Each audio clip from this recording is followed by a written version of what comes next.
கையால் சாப்பிடுவதில் நிறைய நன்மைகள் இருக்கின்றன. அப்படி இருக்க ஸ்பூனை பயன்படுத்தி உணவு சாப்பிடுவது இன்றைக்கு ஒரு ஃபேஷனாக மாறிவிட்டது. பிடிக்கிறதோ இல்லையோ ஸ்பூனில் சாப்பிடுவதுதான் நாகரீகம் என்றாகிவிட்டது. அதிலிருந்து மாறுபட்டு கையால் சாப்பிட பழகுவோம். ஏனெனில் கையால் சாப்பிடுவதில் சில நன்மைகள் இருக்கிறது. நன்மை செய்யும் பாக்டீரியாக்கள் உணவை தொட்டவுடன் அது சூடாக இருக்கிறதா, குளிர்ச்சியாக இருக்கிறதா, திட நிலையில் இருக்கிறதா, திரவ நிலையில் இருக்கிறதா என்று எளிதாக உணர்ந்து கொள்ள முடியும். அந்த தகவல் உடனடியாக மூளைக்கு போகிறது. நாம் சாப்பிட போகிறோம் என்பதை மூளை உணர்ந்து கொண்டு வயிற்றுக்கு தகவல் அனுப்புகிறது.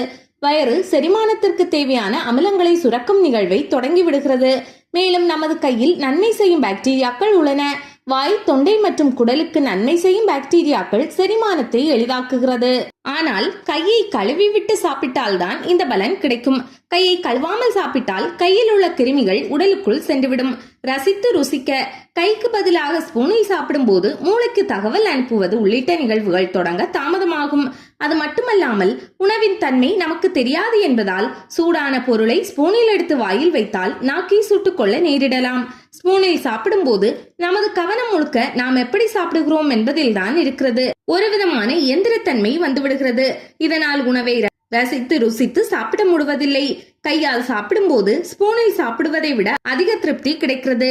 மன அழுத்தம். ஸ்பூனில் சாப்பிடுபவர்கள் மிக வேகமாக சாப்பிடுவதோடு அளவுக்கு அதிகமாகவும் சாப்பிடுகிறார்கள். இதனால் அவர்களுக்கு சில குறைபாடுகள் வரலாம் என கண்டறிந்திருக்கிறார்கள்.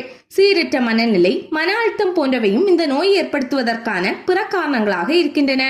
இந்த காரணங்களோடு ஸ்பூனில் வேகமாக சாப்பிடுவது சேர்ந்து கொள்ளும் போது பாதிப்பு அதிகமாகும். கையால் சாப்பிடும் போது அவ்வளவு வேகமாக சாப்பிட முடியாது என்பதால் பாதிப்புகள் குறையும். கெட்டவை விரட்டப்படும். நாம் சாப்பிடும் போது கையை வைத்திருக்கும் அமைப்பானது யோக முத்திரைகள் மட்டுமல்லாமல் பழமையான நடன முறைகளின் முத்திரைகள் மற்றும் தியானத்தின் மூலம் நோயை குணப்படுத்தும் முறையை குறிக்கிறது.